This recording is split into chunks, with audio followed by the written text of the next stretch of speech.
We are recording. I don't know if does it show up on your side? Yep. Okay, cool. Pops right up this time. Probably because the connection here is faster. A little better. So, greetings everybody. Welcome to episode 7 of Geddry and Jurich, where we talk about all kinds of stuff. Preferably, we bring a lot of national things down to the local level, and hopefully we can help people understand some things that are going on. And this is my co-host, Israel Jurich. My name's Hello. Mary Geddry. And I wanted to talk about, particularly in light of Gay Pride Month and the fact that there's a lot of businesses that are supporting media that are not supportive of people different than them. I see it as a safety issue. That's my issue. I see it as a safety issue. And I think people have a right to know where it's safe for them to go. And I ran across, I was made aware of an essay that was written by a member of the MAGA right. I think he refers to himself as liberty-minded, which is a whole discussion of itself. But liberty for me, but not for thee. So, yeah, we'll probably have to talk about what that means. Yeah. And what it's intended to mean versus what it means in practicality. Because I think, oftentimes the perspectives and the language that's being used by the far right, oftentimes it's used with, good intentions, right? They're paving a broad road with those good intentions. But recognizing what the impact is, what the social impact is, and how that plays out in whether it actually generates liberty is, I think, worth analysis. We should talk about that. So the individual who wrote this essay, his name is Matt Wilbanks. He is the founder of what I consider to be a local vigilante group called the Neighborhood Watch. They spend a lot of their time harassing the homeless, and all in the name of keeping things safe. And he has a blog called the Daily Resistor, and he hadn't actually written anything in about a year. Well, with the name recognition he's getting from our little show, I'm sure it'll start getting those hits. We're gonna blow. Yeah, we probably just make far right people really popular by name dropping them. He's also part of the Citizens Restoring Liberty group, which is, in my opinion, a white Christian nationalist fascist organization. But he listed a group of victories, what he perceived as victories. First, his essay to me indicates that there are some rifts in the fabric of the local far-right movement, that they're not agreeing on everything, which we lefties don't agree on everything either. I read that essay, and his description of the other side, referring to people anywhere to the left of the far right extreme, all agrees on everything. When you're that wrong about your opponents, that tells me that you've been subjected to a lot of indoctrination that you haven't been able to process critically and challenge. And I think, from what I know of Mr. Wilbanks, I've had professional interaction with him, and my interactions with him have been positive. And he helped me with a case where I had a client who was wrongly charged with a felony, and he helped me with some of the information that I needed to keep that client from being convicted for that felony. And I'm capable of compartmentalizing. I know that politically we're very different. My client was very different. I'm an animal rights vegan. My client was an avid hunter. One of his biggest concerns about getting a felony was losing his access to firearms, and I take my clients' concerns very seriously, and I try to I compartmentalize my own beliefs and perspectives, and fight really hard for my clients, and and I really appreciated Mr. Wilbanks' assistance with that case. So I don't think, I think his perspective of the other side is guided entirely by disinformation and propaganda from far-right media that doesn't accurately portray us or who we are or how we form moral judgment, which he says that we simply don't have any. He doesn't comprehend what postmodernism is, let alone he doesn't even have a historical perspective of liberty versus collectivism, which he creates a false dichotomy around, and assumes that everyone left of the far right is collectivist, which is just patently not true. The vast majority of American society is small r Republican and small l liberal, because those two concepts, that Venn diagram is a stack of pancakes. That's what that is. Small r Republican, small l liberal are pretty much overlapping circles, and that is the majority of our society since the Civil War, since the Republican Revolution won not only the war but the culture in this country. And so I think he just doesn't understand that. He's only getting information about his ideological opponents, political opponents, from this echo chamber of far-right extremist perspectives, and his understanding of postmodernism, his understanding of collectivism, and his understanding of liberalism and leftism is limited because of that. I think if he were to have a broader education and capacity to challenge those perspectives, he seems to me, from my experience with him, he seems to me to be the sort of person who has the intellect to grasp it and has the integrity to acknowledge it. And that's not something I would say about everyone who is on an ideological opponent, but despite our big disagreements, despite my perception of him as very bigoted against LGBTQ folks and trans folks and stuff like that, I have a lot of respect for him. So this is my perspective. I would say that of the local far-right group, based on reading this essay, and I think it's actually the only essay of his that I've ever read, but I would consider him far more literate than Diane Rich, Rob Taylor.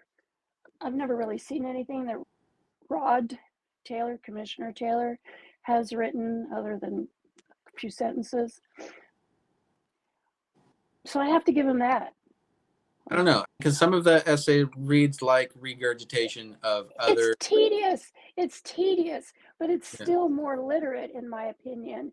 It might be plagiaristically literate, though, is what I'm saying. I don't read the same media, so I don't know what's borrowed and what's original. But the Latin quotes and things like that, I'm like, where did you get that? Did you get that from someone else, or did you do that work on your own? I don't know.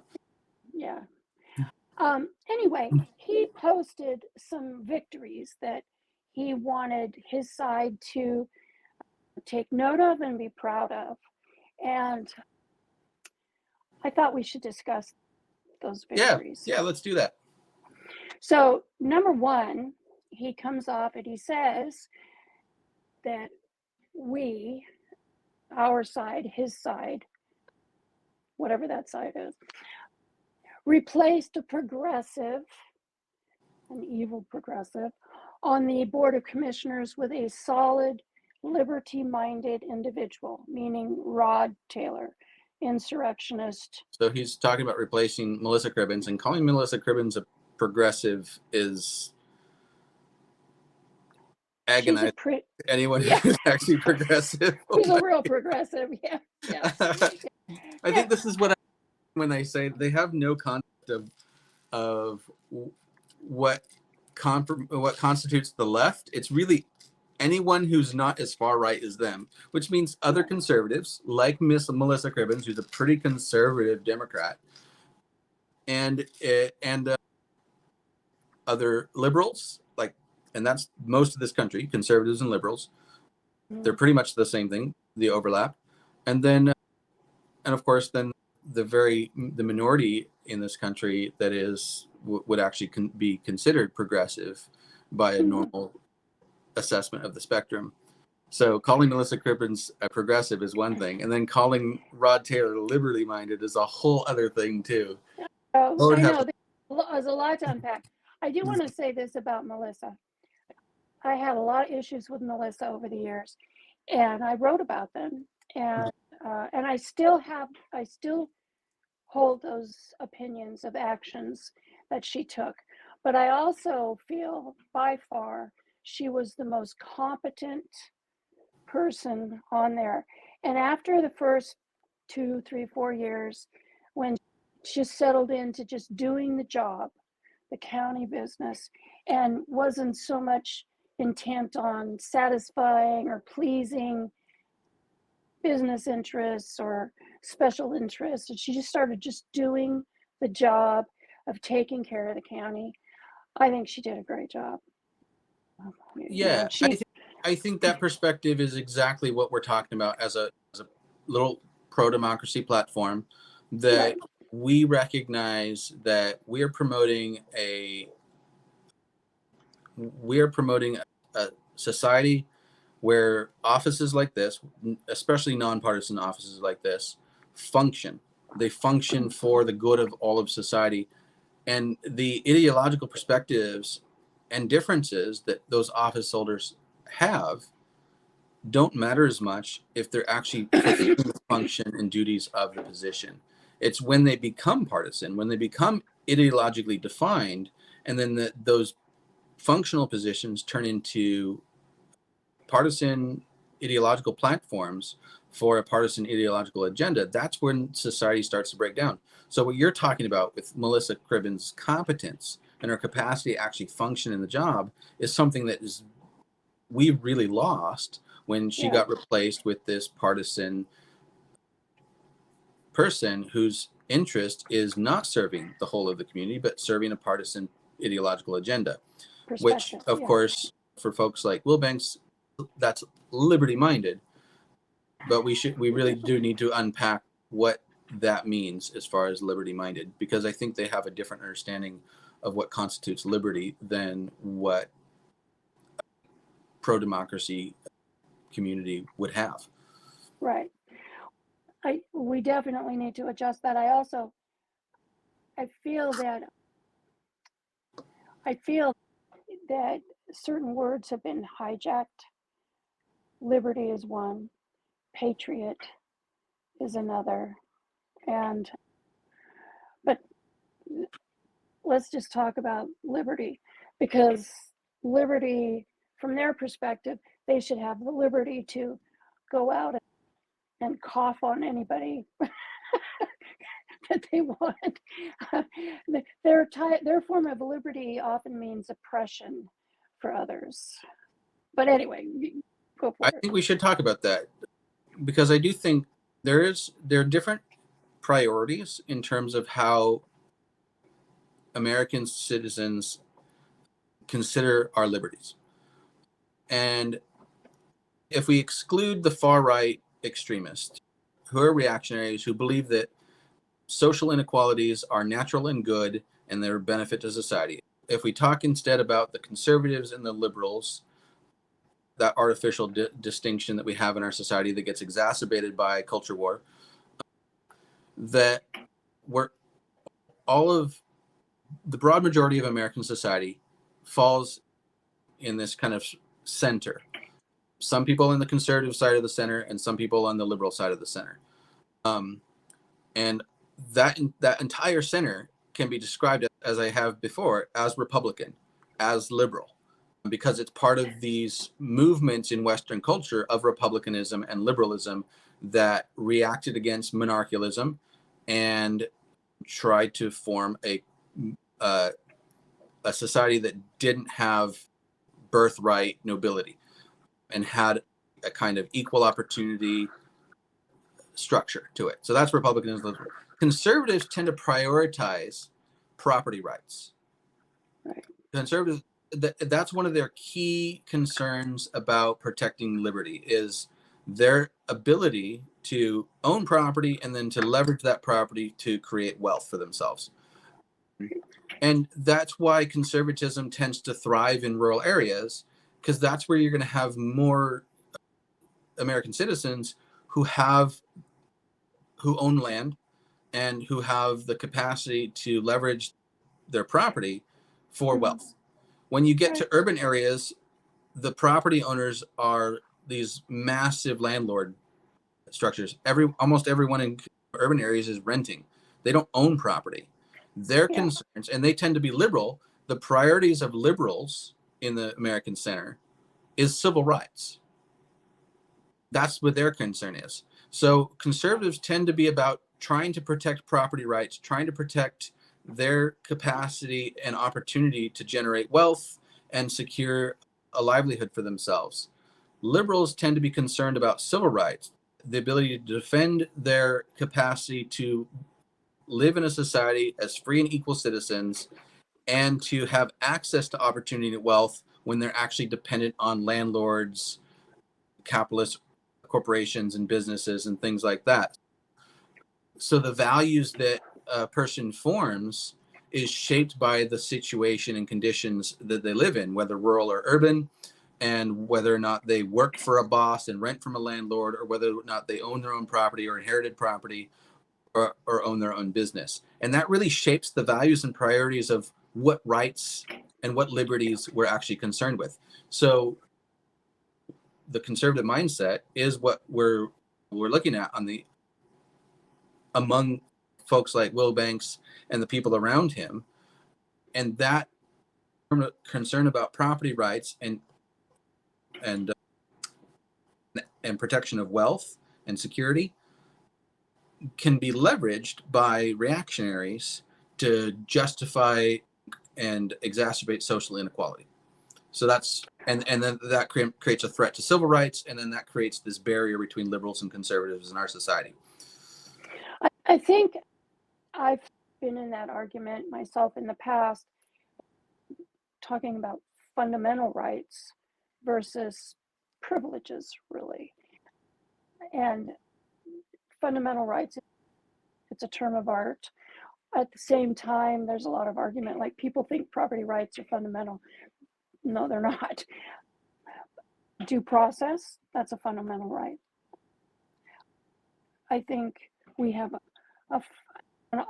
as the 9th and 10th Amendments indicate, there are some unenumerated rights, but I feel that we have a fundamental right not to be poisoned. We have a fundamental right to thrive, flourish, and so forth. But we also have a responsibility. And what their form of liberty seems to do is it relieves them of any responsibility to their fellow man. They aren't responsible for coughing and making somebody sick, for example. And I think that's where but also our Constitution is very much a property rights Constitution. And it's the civil rights were an afterthought. So we're always in conflict with that. Yeah, recognizing that both perspectives were part and are part of liberalism and republicanism in our society. Both perspectives, the interest in civil rights and the interest in property rights, were part of the revolution against the monarchy. Both of them. And because of that, our society continues to have that tension between the two. In particularly in the early days of this country, it was that tension between property rights and civil rights was extremely exacerbated by the fact that some people who should have been entitled to civil rights were being held as property, chattel slavery. And so that tension between property rights and civil rights continues to exist. And it's out of that tension that you see even during the modernist era, not postmodernism, you see the development of collectivism. So liberalism and republicanism are pretty individualistic. And that's one of the things where I think Wilbanks just doesn't understand that when he talks about the other side being collectivist. No. Yeah. If you Yeah. look at the Democratic Party, if you look at the people who participate in the Democratic Party, and you look at conservatives in this country, in the Republican Party, who aren't reactionaries, individualism all around. Yeah. And collectivism is such a minority in this country, and it's not a postmodern thing. Collectivism as an ideology in the West, we could look at names like Engels and Marx as forming a collectivist perspective on how to organize society. That comes out of an attempt on the part of Marx and Engels to try to resolve or explain where that tension between property rights and civil rights was leading, that interest on the left of creating a socially equal society. And he describes liberty and collectivism as inherently at odds. And I think that there are legitimate concerns about the sublimation of individuality and individual rights in the interest of the collective that the right continues to hold. And I don't think that they're necessarily wrong in holding those concerns. And we see the extreme negative outcome of that, where people are absolutely refusing to look after the well-being of society. I'm not going to mask indoors. I'm not going to get vaccinated. That kind of like staunch individualism that's we're defending our liberty and causing social harm because of it. But I think that underneath that kind of extreme, I think there are legitimate concerns about individual expression, individual liberty that collectivism can risk. I think there's also some blind areas around individualism and how it actually harms liberty overall that they're not ready to explore and consider. And I think we could look into that sometime if we do a deep dive into liberalism and the critique of liberalism. Yeah, I think that would be worth doing. Okay, I'm going to combine these two. He claims that they gained control of the North Bend and Bandon school boards. And yeah, they did. Yeah. It remains to be seen what happens as a consequence of that. I don't know if they've picked the new superintendent yet, but they're actually entertaining choosing Mark Thielman for North Bend, and that guy's different. Yeah. Yeah, they did win those elections in general. Yeah. Out of the 3 seats in North Bend that were contested by ideological ideologues, they won 2 of those, and they already had one on the board at least. So I think that creates an ongoing legitimate concern that those positions are being used for that ideological agenda. Mm-hmm. And I think one of the things that's important to remember is that school boards still answer to parents. They still have to work with administration and teaching staff. And there is a lot of common ground in terms of seeking something, what's in children's education interest, that I'm hoping will supersede those kinds of partisan ideological issues. I'm not confident that the far right is capable of doing that kind of, I guess, democratic assessment, but I'm hoping that there'll be enough community pressure for them to actually listen to those interests and concerns and respond.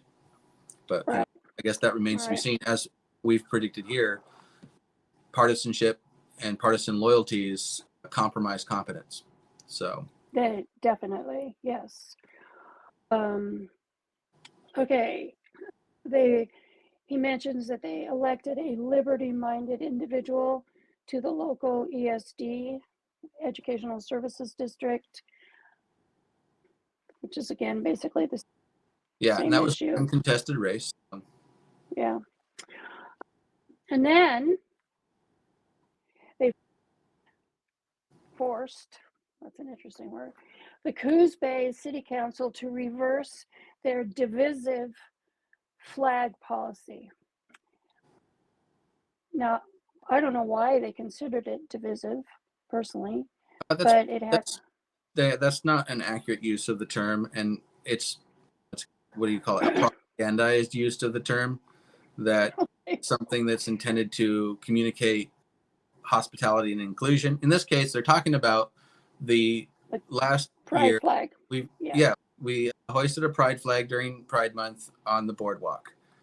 Right. That's about communicating to our community that this is a city that recognizes our right to exist and welcomes us as members of this community. We get to belong here. Yeah. Because the default is that we don't. That's the default. So sending an inclusive message is not divisive, because it's not telling anyone that they don't belong here. What the far right bigots tend to do with that is they're like, oh, if you're welcoming them, then you're rejecting me. And that's really not what's happening. That's really not what's happening. But they wanted to challenge that, so they went to the city government and they wanted to hoist the Gadsden flag, which has been co-opted by the far right as kind of a symbol of far right extremism, anti-government when the government is trying to rein in the excesses of that movement, and generally anti-left in every other context, and Christian flags and things like that.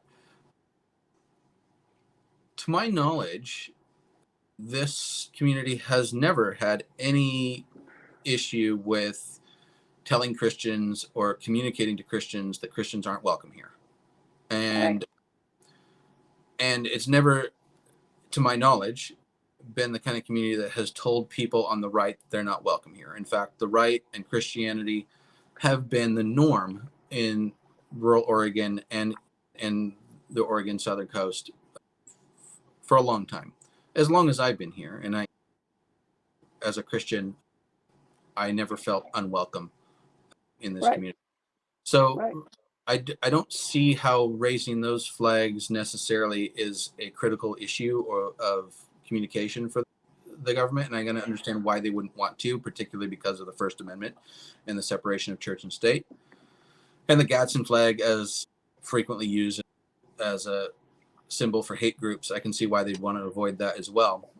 But facing the lawsuit, they're looking at what they can legally do and what they have to avoid doing so that they don't face a First Amendment related lawsuit.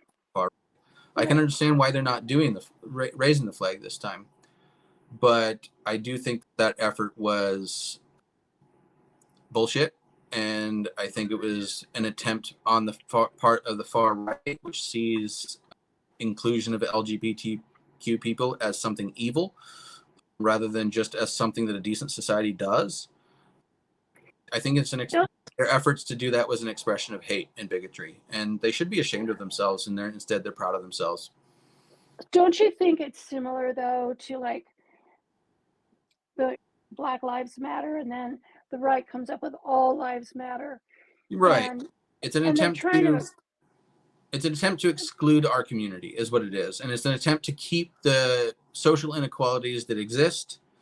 It's an attempt to preserve those social inequalities because they believe that those are good social inequalities. They think that those are right and necessary, and that those inequalities should be protected. That's how they believe. But also, don't you think also that with a nationalist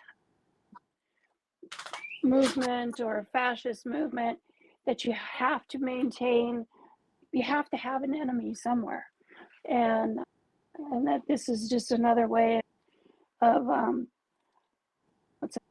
another angle. I watched a podcast last night, which was actually very good, with General Stanley McChrystal. Now, I'm not a particular fan of him, but he's talking about this exactly, how important it is for a movement like Wilbanks is talking about.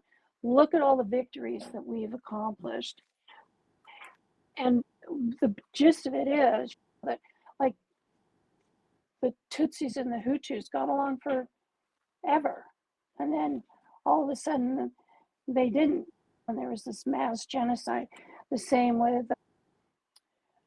the Sunnis and the Shiites.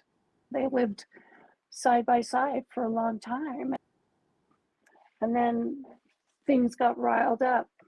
And if you want to shake things up, I feel like I don't feel like locally that there's a real understanding of that by people like Wilbanks or Taylor or anybody, but they're following a path somebody else is preparing for them. But Right. it all seems to fit into that maintaining tension. And Do you think that the culture war dynamic is something that's deliberately created and deliberately exacerbated? And I think that the reason why it works in our society at large, the reason why culture war issues can be leveraged, is because there's a whole segment of the population that has values and beliefs that have primed them to take that side. And you wouldn't have a culture war if they didn't. So you have these people who've been indoctrinated with illusions of meritocracy, with what we could call commitments to and beliefs in natural inequalities between men and women, between uh, between racial groups, and also moral judgments around social sexual dynamics and straight people versus gay people and so on. These people who've been indoctrinated to believe in those inequalities and justify those inequalities are ready and primed to take sides in this culture war against the concerns and interests of creating social equality. And so that gets leveraged because social inequalities preserve. I think the main motivation is that social inequalities preserve the biggest inequality we're facing in this country, which is wealth inequality. And so I think the string pullers are interested in preserving that wealth interest, that class interest, and they're willing to poke all of these other kinds of conflict tension issues in order to preserve that. And I think that whether they're aware of it or not, folks like Wilbanks, folks like the Taylors, become willing participants in this culture war engagement without an understanding of why. Because their own interest in doing it has to do with their own beliefs and values, their own personal commitments, not some overarching like material investment interest that I think the string pullers tend to have. And that's not to say the far right is the only one susceptible to that. They certainly aren't. And both of our major political parties are very much in the pockets of powerful, wealthy interests, corporate interests mainly. You do have a few wealthy individuals as well that influence those, like Musk and stuff. And I think that those people are more than happy to rely on the culture war squabbles of people who otherwise have way more in common than we have anything that separates us. And what that does is that keeps us focused on hating each other, and not actually trying to make a society that has more equal opportunity and has more liberty than we otherwise would if we weren't fighting each other. So yeah, that's my perspective on that. Well, I think the most important thing that you said regarding this is that the gay pride flag was simply an inclusive statement, and it did not in any way exclude anyone. Yeah, I think it's an important message, whether it's being sent by the city or by churches or by whoever. I think it's important to send that message of inclusion because it is not default. We don't feel it. Sorry, I interrupted you. Go ahead. No, you're absolutely right. Okay.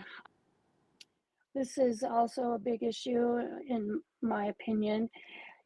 He claims that they caused the North Bend High School to cancel their support for a divisive event. Yeah. So again, we're seeing the use of divisive as code language for something that's actually intended to be inclusive, and Yes. And mainly what he's saying is that if it's about LGBTQ inclusion, it's divisive. Right. And Right. yeah, that's a misuse of Yes. that term divisive. It's Yeah. it's code language to disguise nothing about this post that he's made or this essay that he's written directly names LGBTQ civil rights as Right. a divisive Right. issue, because that would out himself as an open bigot. And Yeah. uh, But he clearly is, and I think, and they really tried to work with that. They're talking about the Gay Straight Alliance event, mhm.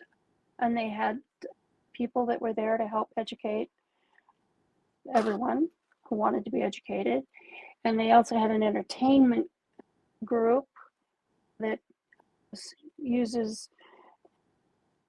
They also were educational, but They were doing an educational program, but it happened to be a group, an organization of drag queens. and drag kings too. It wasn't exclusively Yeah. drag queens. I think a lot of people on the right don't realize that drag kings are also a thing, Yeah. and I don't think they have a real comprehension of how drag is connected to the LGBTQ movement. And of course, Yeah. they're more than willing to consume and then repeat far right bigoted propaganda that misrepresents drag kings and drag queens and misrepresents how they function in educational settings and how they function in family settings, and they get misrepresented as adult performers, which is really Right. only a small portion of drag, the whole world around drag. I know that's been what's his name, the radio host Rob Taylor, has used that argument to accuse them of being groomers and so on and so forth, and really try to vilify that whole Yeah. thing.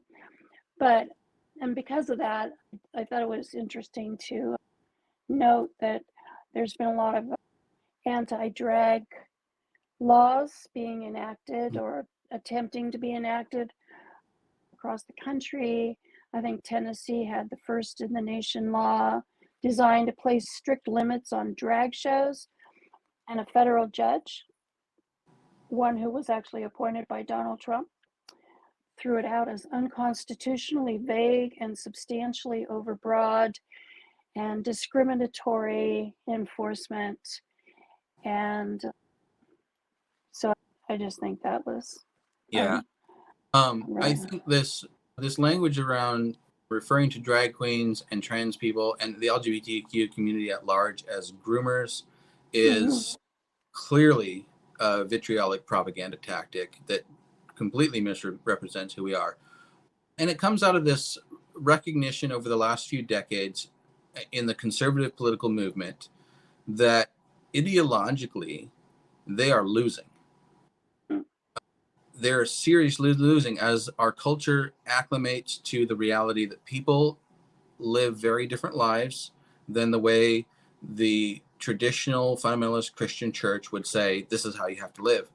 And right, that that cultural influence that has had over society is waning, and conservative political groups have depended on it for a long time. They've depended on that electorate, and so as their ideological power wanes and they recognize that more and more secular society does not reflect their values and their ideas, they felt a lot of pressure. So the way they've talked about it in conservative political circles is that by and large corporate America, Hollywood, and all of the corners of our society that shape our culture have left them behind and mm-hmm, are inclusive of LGBTQ folks and yeah, are interested in creating, or at least helping to create, some kind of racial parity.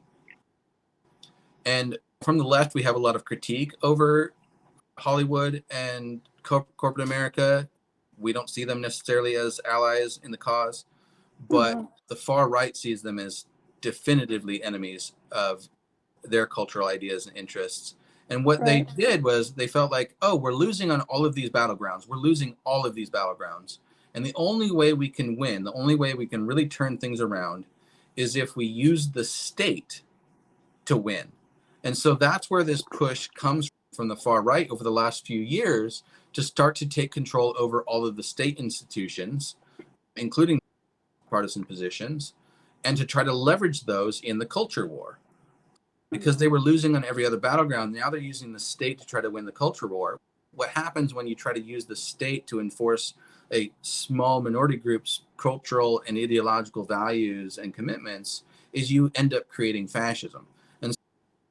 And so that's where what we're seeing here is we're seeing across the board this scapegoating propaganda language around LGBTQ people as groomers, and then leveraging that as an excuse then to use the state to target us, to restrict our civil liberties, to treat us as if we're, by our very existence and identity, criminal. And we've seen this before. We've seen this throughout American history before. It was leveraged against people of color, particularly Black people and people of Latino descent and Native Americans. And so we've seen that criminalization of identity before, and that hasn't completely gone away. It's been a battleground, a battle just to get any kind of progress on that issue. And now we're seeing the state being leveraged by the far right to expand the criminalization of people's identity and the limitation of our civil rights, again, on this false basis and propaganda around grooming. Whereas for people of color, it was around violent crime, drug crime, that sort of thing. Now we're going after LGBTQ people over sex crime criminalization. And the fact of it is, these kinds of propaganda techniques, as effective as they have been,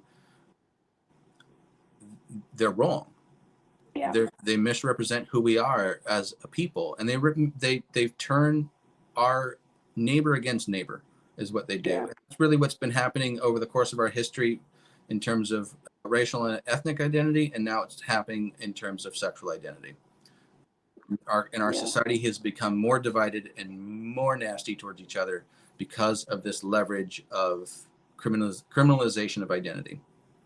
Okay, he then goes on and he said that they have removed county level funding for a local organization pushing woke ideology. And what I think that may be that he's referring to is, I believe that Coos Health and Wellness was providing some funding for the JSA event, possibly. And because I do remember Commissioner Bob Main, saying something at a meeting that he had no idea that they were supporting drag events at the Coos Health and Wellness.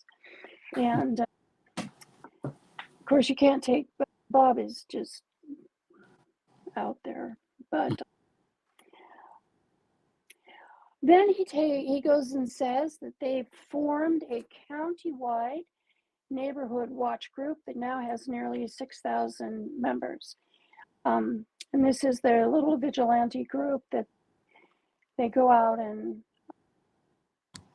harass the houseless. I wouldn't say they don't have 6,000 vigilantes, for one thing. I'm just telling you what they said. But they have a Facebook page. Yeah, he has a Facebook group that has 5.9 thousand members, and there's maybe a dozen or so of people that are, I think, using neighborhood watch and security concerns to provide a kind of a civilian policing system around people experiencing homelessness. but I wouldn't consider that page to be all vigilante, and I wouldn't consider it to be, what do you call it? I guess it's not all bad. It Okay. is there. I think there is behavior and approaches towards homeless people and homelessness that's really problematic. I think that the concerns that folks have in our community around the symptoms and effects of homelessness are legitimate. I think they have legitimate grievances and legitimate concerns. And I think that what they're experiencing from their neighbors on center and left, people who have empathy and compassion, is not actually responding to their legitimate concerns. What you'll see on a Facebook page like that is you'll see detractors of the group saying, "Oh, you should be trying to help them out of their situation. You should be providing them with services. You should be Yeah. you know what? This is the causes of homeless are systemic. They are. They're Yeah. much bigger level than local community. But what ends up happening is that you have this massive problem that's caused by national level policies and issues. Right. And the people who are supposed to respond or manage this problem are individuals, private property owners, businesses, and local communities that do not have the resources and do not have the means to actually address the systemic causes of Or the homelessness. skill set. Yeah. So we're left dealing with the symptoms. And yeah, not everyone, I don't think that the approach that the Neighborhood Watch is taking is actually solving any problems. I think what you do with that kind of group is much more those diseases that sometimes folks will get, like autoimmune diseases where your immune system attacks itself, rather than actually going after the cause, the virus or the bacteria or whatever health issue is actually causing the problem. The immune system attacks your own body. I think that is a pretty good analogy for what that Neighborhood Watch kind of thing is doing. They're attacking their neighbor. They're attacking their homeless neighbor, not necessarily in a violent way. They're armed, but I haven't seen anyone in the Neighborhood Watch doing anything violent towards homeless people. In fact, I think the Neighborhood Watch group has, and Wilbanks himself wrote a pretty strong statement opposing that kind of vigilante action, violent action, illegal action, but rather like this leveraging social power in a kind of social attack to deny homeless people access and opportunity, and in some the concerns on the left to deny them their civil rights. I think that the energy and the legitimate concerns that group has towards this problem would be better directed towards the root causes of homelessness. I don't know that they have the capacity or the means, and there's no infrastructure for guiding the energy that way. So it just ends up getting directed at homeless people and services that provide for homeless people rather than at the systemic causes of homelessness. And that's not, yeah, they have responsibility for how they behave and how they treat their neighbor, but it's not their fault that they don't have the access or the means to actually target the systemic issues. That's a weakness in our whole society. Our whole democratic system is just not designed to face and confront those. It's not, obviously, yeah, because the problem is growing. Right. So I guess that's me being very cautiously defensive of the Neighborhood Watch group. You're being very generous again. I am being generous. I am being generous, and I've been homeless myself, and I have volunteered at the Deborah Center. I love that place, and Tara Johnson's work I think is pretty amazing. And I've formed positive relationships and provided services for homeless people here in this community. I recognize that the work that I'm doing for those people is also not solving the problem. It's not addressing the systemic causes of homelessness. And I recognize that I don't actually have the means to do that at this level, at this local community level. And I recognize people that are ideologically different than me and have different interests because of their property interests and security interests and wealth interests, that their approach to that, to the people experiencing homelessness and the problems caused by that is different. And I think it's problematic. But at the same time, I understand that they're also limited in what they can do in the same way that I'm limited. And I'm going to try to be gracious about that, while at the same time hoping that if any of them are watching and listening, hoping that they would consider that these are bigger issues than just the person there Right. in the backyard fucking up some property, and that Right. the energy and interest we are directing at that person is actually not making progress on the issue, and that hopefully we can maybe find some common ground and direct those interests and efforts towards the systemic issues at large, which means taking this to a state and national level and demanding, Well, you know, change. I do feel like there's been some strides made, like the camping, designated camping areas. Speaking of fundamental rights, I do think that people have a fundamental right to shelter. And as long as they're not breaking the law, they're not blocking traffic, they, they have a right to shelter. And I don't know, we shouldn't have to enumerate a right like that, but sometimes maybe you have to enact that as an ordinance. But Yeah, I agree, and I think that's a civil rights concern that I don't think the Neighborhood Watch has. Again, they're a conservative group. Their priorities are property rights and right. protection and security around their families and wealth and things like that. And I don't think that those are necessarily illegitimate concerns, and those aren't illegitimate priorities. I just prioritize civil rights a bit more highly than property rights, and I'm not a property owner. I'm just a renter, and so that's going to shape my values. And I'm a compassionate person, and like I said, I've been homeless. I can identify with that experience and how challenging it is. I also recognize that people with disabilities, people with addiction, people with mental health issues, like their civil rights are their civil rights, irrespective of those challenges that they face. And those civil rights matter and should be prioritized and concerned, and be prioritized and protected. This conflict doesn't need to exist. It's just it's really frustrating that it does pit neighbor against neighbor.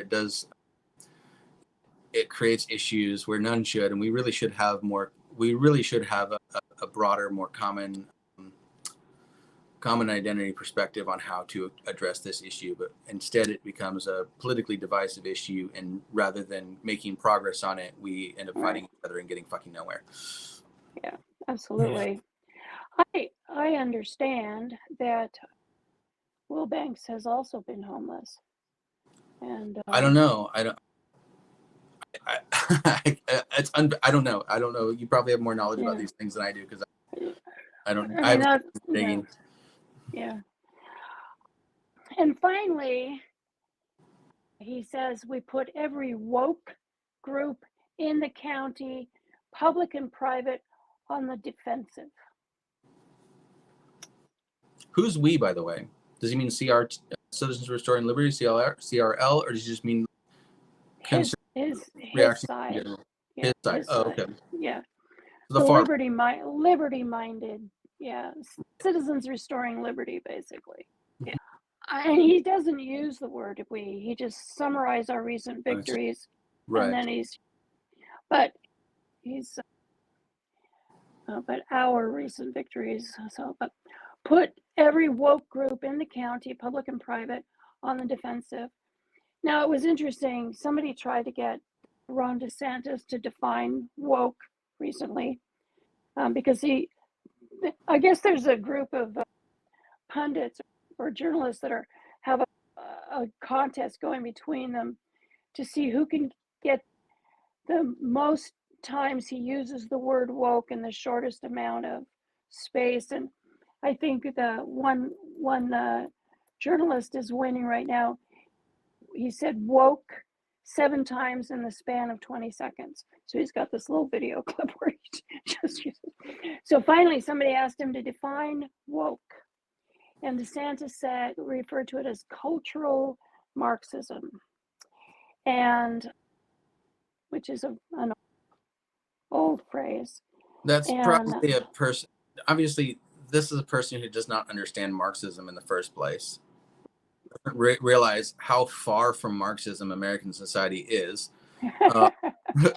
But it echoes the term cultural Bolshevism that was leveraged by the German fascists and as the enemy, and as a way, it's a dog whistle is what it is. Yeah. I don't know that people like Wilbanks, who are simply echoing the propaganda that they're consuming, if they have an understanding of the system that they're actually addressing. I think that there's more of a what do you call it? A knee-jerk emotional response to things that feel off to them, rather than an analysis of what that is. And I think just reading that essay and his complete misunderstanding of the other side shows me that he just simply does not know what we believe, what our commitments are, what our values are, how we're organized, and how we're disorganized, or how he probably doesn't know the difference between Marxist Leninism and Trotskyism. So not that matters unless you're maybe a Marxist. And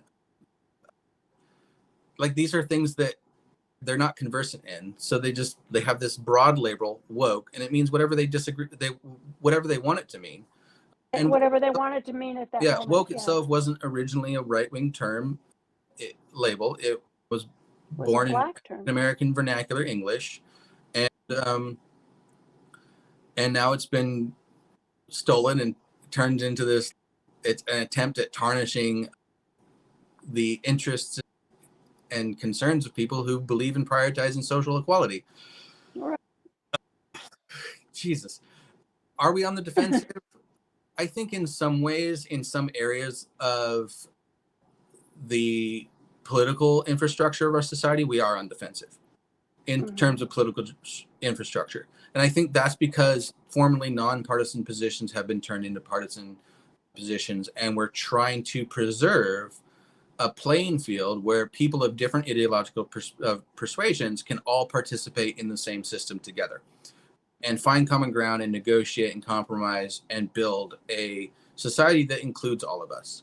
And suddenly we're playing defense against this really resurgent reactionary movement to try to turn all of those positions into ideological partisan positions that really only serve the interests of a small group of the society. So in that case, yes, I do think that we are playing defense there.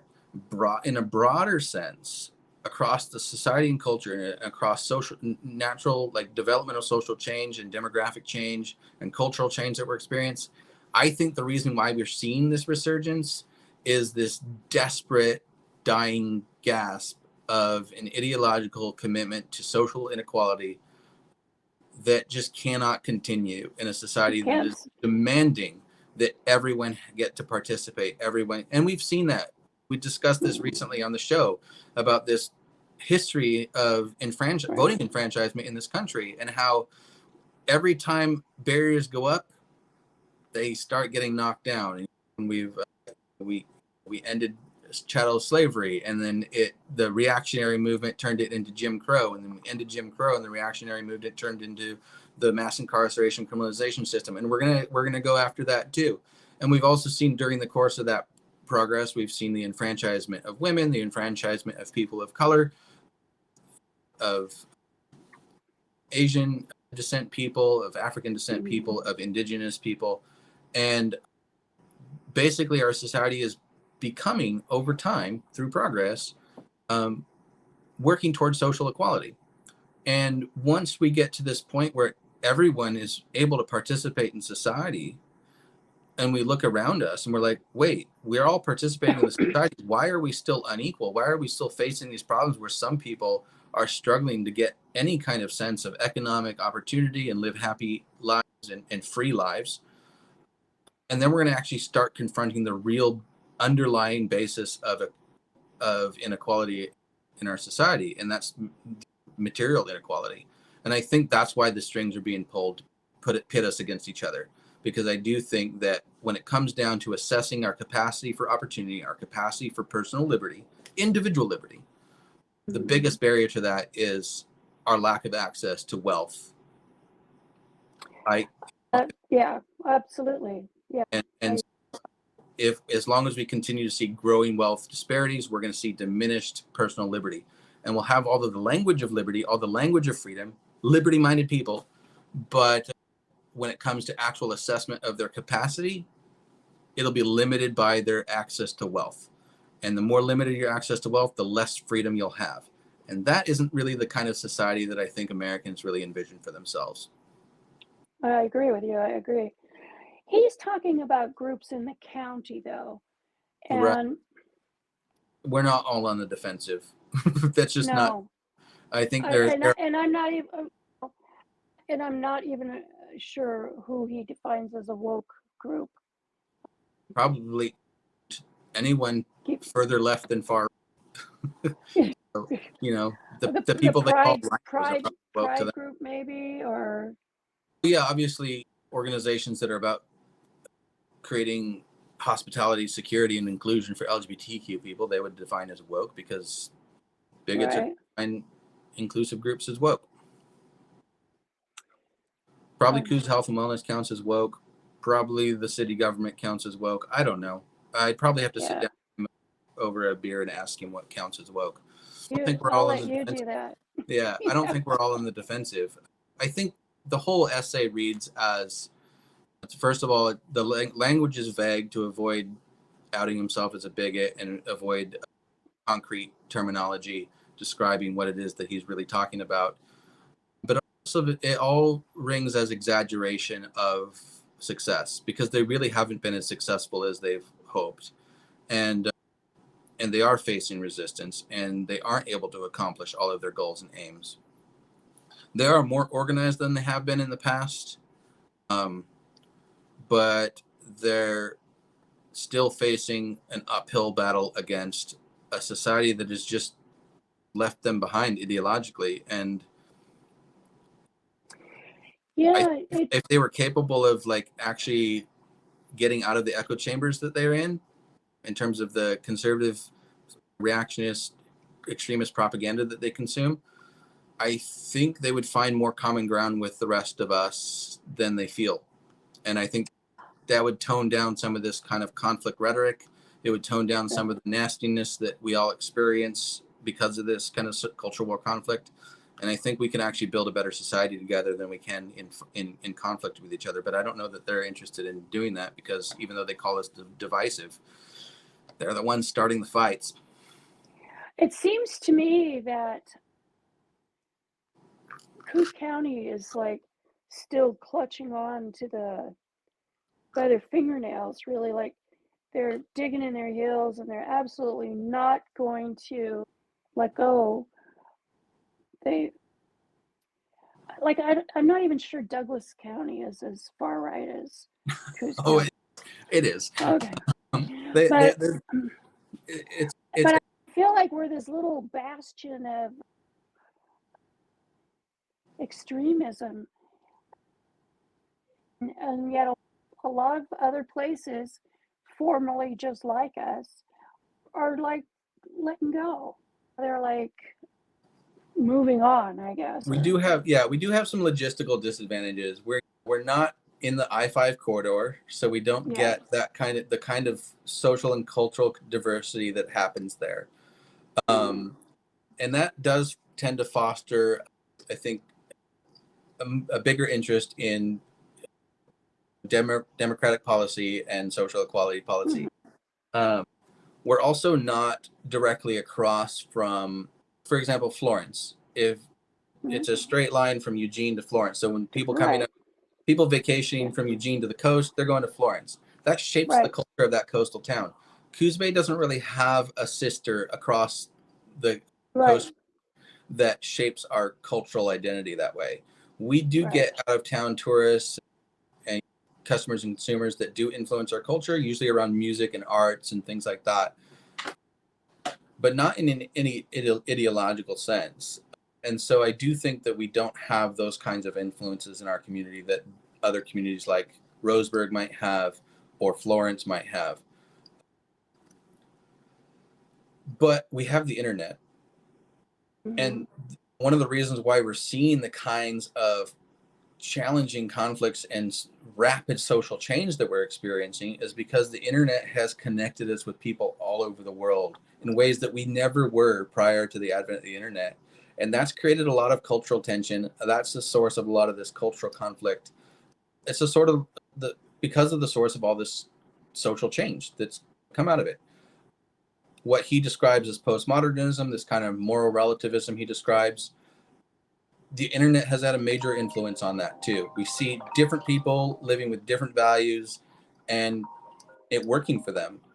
And and that causes us to question our own commitments and values and structures of moral structures, social structures, all of those kinds of things.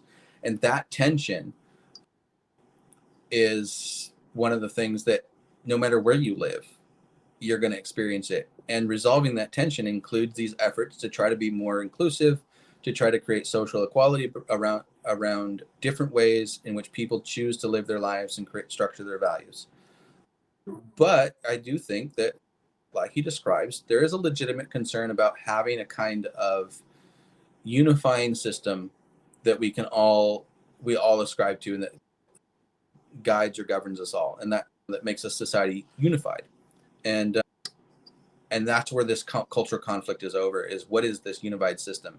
Is it going to prioritize the historical groups that had power in social hierarchies, or is it going to deprioritize them and try to redistribute wealth and power across a broader segment of society?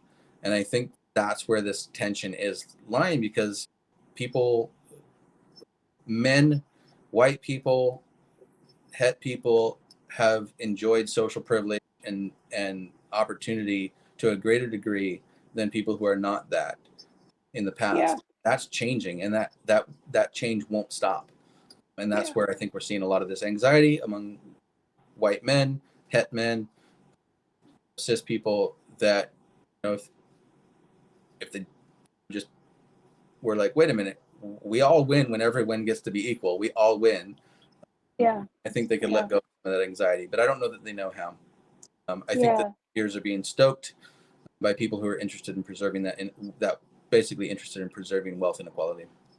Yeah, the oligarchy, basically. Yeah. I feel that one thing that we ought to be able to come around is just sustainability. But then you have to define what that is. What would you define that as? What looks like a sustainable community in the Coos County area to you? I think that has to be a discussion. Obviously, sustainability is providing for the needs of the present without stealing from future generations. Okay. We are now suffering today because previous generations just ripped out resources with abandon.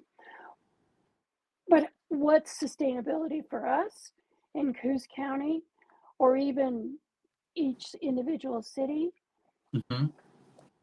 I think that's the dynamic. It's going to be different here than it would be for Curry County. It'll be different for Douglas. That's a discussion that has to happen. And it's interesting because we had a group of architects, the AIA Sustainable Design Assessment Team, came to this county, and they put together what's called the SDAT report. I could send you a copy of it. Mm-hmm. And they just talked about exactly that. And there was a huge community buy-in, huge buy-in. People were really excited about it. Yeah, let's have these conversations and find out what sustainability looks like here. Right. And it got shut down by the power brokers. I think when we're talking about sustainability, particularly, we're going way over an hour here, but I think that's fine. Let's talk about this. When we're talking about sustainability, the way you're talking about, providing for our current society, stealing from the future, that can create, when we're talking about the priorities of conservatives in protecting property rights and wealth opportunity, that creates anxiety for that community. And understandably, because if they're property owners and the ability for them to create livelihoods out of that property is being curtailed by a state interest in trying to preserve resources for the next generation, there's going to be conflict or tension around whether or not the state has that property owner's interest in mind, and whether or not that person can make a livelihood out of their property anymore. And we could talk about whether or not person's making their livelihood, or whether they're building wealth that they don't need at the expense of the future. That's where we get, I think, this kind of tension and anxiety around the conservatives in our rural area. I think it goes like state kind of imposed solutions. Yeah, I mean, for example, Rod Taylor, he wants to clear cut the Coos Bay Wagon Road lands. Those are federal lands. He'd probably go cut down the U.S. Forest Service lands too. He of course is a climate change denier. He's certainly not into sustainability by any stretch of the imagination, and doesn't consider the carbon sink potential of the Elliott State Forest or anything else. But he's of this opinion that these lands are within our geographic boundaries and they're ours, and therefore we ought to be able to just whack them off and fund county services with all these chopped down trees. And of course, we have $130 million budget in Coos County annually. So that's almost like treating Coos County as a sovereign government in and of itself, without recognition of any higher authorities. Very interesting take on government structure in our society. We could have a whole show on that. Well, I think we should have a whole show on this sustainability concept. I think we can go a lot of places with it. Let's do that next time. Let's do that. Okay. Let's make our next show about this, because I think this is one of your key topics. So we should definitely talk about this. I think this is like an exciting topic. I would love to talk about it more, but I don't want to keep our viewers longer than we are. We've already almost gone an hour and 15 minutes here. I understand you're going on a fun vacation.